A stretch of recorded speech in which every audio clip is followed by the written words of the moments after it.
why is belonging important to you? So, belonging is really important to me because I think, especially as a human being, but especially as an adoptee, searching from a very long time of where is that space that you fit? Mm-hmm. Where do you fit in? Where do people look like me? Where do people have similar experiences as I do? So I think all those things are things that we search for or that I've searched for from a very from a very young age and for a very long time. Mm-hmm. So for me, it really is that space of how do I fit? Um, how do I also make others feel comfortable? Mm-hmm. Because if I feel this way, maybe somebody else is feeling this way. So I think it's that lifelong journey. And so it's really important because it's how do I fit in the world? How do I fit in my family? And so if I can figure that out, then maybe all the other pieces will fall into place. Mm-hmm. You bring up a really good point, and that is something that I've experienced myself as well. But just through the conversations that we've had with other people who have been adopted in foster care, it seems to be a common theme. And that is, when you've gone through so much within your life, that is different forms of abandonment, shame and guilt, neglect. Based on your experience, how do you develop or redevelop that sense of belonging? And what kind of impact do you think that has on your identity moving forward? I think you really develop it by finding those people that you can connect with, right? Mm-hmm. And I think that is how you develop your identity is really being able to see like who fits with me and who doesn't. And I don't think it's an overnight process. I think it really is, Sometimes I the wish it would. right.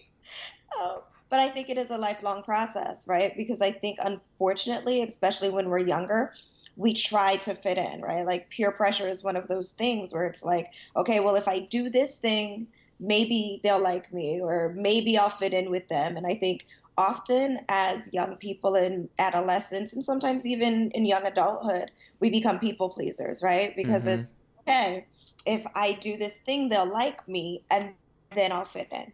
And I think it takes a very long time for us to realize that that doesn't work. People will, unfortunately sometimes use you, or people will figure out that you're the one they can go to when they need something and maybe not check in on you when they don't. And so it becomes this process of figuring out, okay, well, who am I? What is my identity? What do I like? And do I really need all these people that may not have my best interest at heart in order to fit in or belong? And can I really find other people who are really authentic that may have had the same experience and don't want to just have me around to meet their needs, Mm-hmm. but actually have had these same experiences and are like, wait, I like you for you. You like me for me? Oh, that's great. I haven't really had this experience before. Could you tell us a little bit about how you can break away from that image that is posed within today's society? Because I'm sure, as you might have experienced as well, I had a phase like that in high school where I Yeah. think you have to stick to certain groups because that's who you know and that's what you know. But at the core of it, at the core and at the heart, those are not the right influencers on you. And for me, I think it was more so just over time finding the courage to be able to say no and go into the unknown and find those groups. But is there anything that you found along your way, along the research and the journey, that would help other people who are stuck Yeah. in environments like that? I think sometimes, unfortunately, it is trial and error, right? I think Mm-hmm. sometimes, um, I think there's a poem, I think it's by Annalise Nin, that says, sometimes the pain becomes too hard to stay the same that you have to break out. Mm. I'm paraphrasing a lot. I think it is, sometimes that pain becomes too hard to stay the same that you have to break out and become different. My best friend and I have been best friends for it'll be 24 years, I want to say. But since we were 21, I'm telling my age. But since we were 21, we've been best friends, right? And part of that struggle has really been that she looks out for my best interest, I look out for hers. And she's not adopted, but we've had a lot of the same experiences of our parents getting divorced when we were young, of being raised as only children, and those kinds of things. And so we've had a lot of experiences of having to try to figure out, like, who am I, and Mm-hmm. what do I do, and what do I do when, people leave, and those kinds of things. And so that part of being able to hear somebody who actually does have your best interest saying, like, I don't think that this other person has your best interest at heart, and I don't think what you're doing is necessarily a good idea, which sometimes goes against the grain of the other people Mm-hmm. who actually are trying to use you. And so when there's only one voice that's actually in your best interest and there's 10 voices that are not, like, being able to weigh out for yourself, who am I going to listen to? And figuring out, what is my internal voice saying? And so sometimes those struggles are really difficult. And sometimes it's really hard to say, this isn't working for me. These people aren't helping me. I'm not getting what I need. Every time something comes up, I'm by myself. Mm-hmm. Or every time something comes up, there's only this one person I can call on. And so I think sometimes that's a lot of what has to happen, is when the dust settles, who's here. Mm-hmm. It's just me, or it's just me and this one person. And so I think that's a lot of that process that has to come up for a lot of us, is really doing some self-reflection, or really doing some looking around I'm by myself again, and maybe I don't want to be the fall guy, or maybe I don't want to be the one that's always helping somebody and nobody's helping me. Mm-hmm.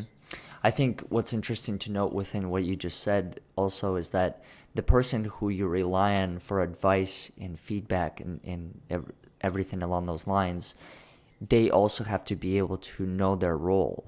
Absolutely. So coming into your life and giving you the advice, I've noticed this over time, is that a lot of the friends and people you have within your network, they mature just like you Yeah. do. And so the advice that they give you is no longer, here's what to do, but have you thought Yeah. about it this way? Yes. I think Absolutely. in that particular case, it's important to know that that will also change over time. So you can't Absolutely. expect the same type of feedback that you That's received 10 years ago. true. Absolutely true. Absolutely true. And I think that's, one of those things that we have to be aware of as well, Mm-hmm. is, like I said, my best friend and I have been best friends for, over 20 years. And again, what we talked about at 21 is not what we talk about at 40. Mm. And, relationships change, and, we fight like sisters because we are sisters, right? And being able to say, life isn't always easy, but I'll always be there for you. And Mm. recognize how relationships change, because there's some people who you can't be honest with. And so there's some people, when you're honest with them, they disappear. And then there's other people, when you're honest with them, yes, we might disagree. We may not like what we've said, but we know we'll always come back, because I know you had my best interest at heart. And so, telling you, maybe it's not cool to drink at this party, and telling you, you know what, maybe this career is not what's meant for you, are two totally different things. So you're right. Relationships evolve and change, and how we talk about things in life absolutely change as well. Mm-hmm. Tell me a little bit more about the type of qualities that you are currently seeking within people. I think the main thing is honesty and authenticity, or main things, I should say. I need to be, it's very much, I need to be in a space where I can be me, right? Like, I can't pretend to be somebody that I'm not. And I don't want to be around people who pretend to be somebody that they're not. And that's the good, the bad, and the ugly. Like, I've Mm-hmm. done a lot of work on myself over the years. I'm a therapist, and I think everybody should go to therapy, including therapists. Mm-hmm. Um, because I think all of us have stuff that we need to work on. Some of us have unresolved stuff, and some of us have things we know are just like, hey.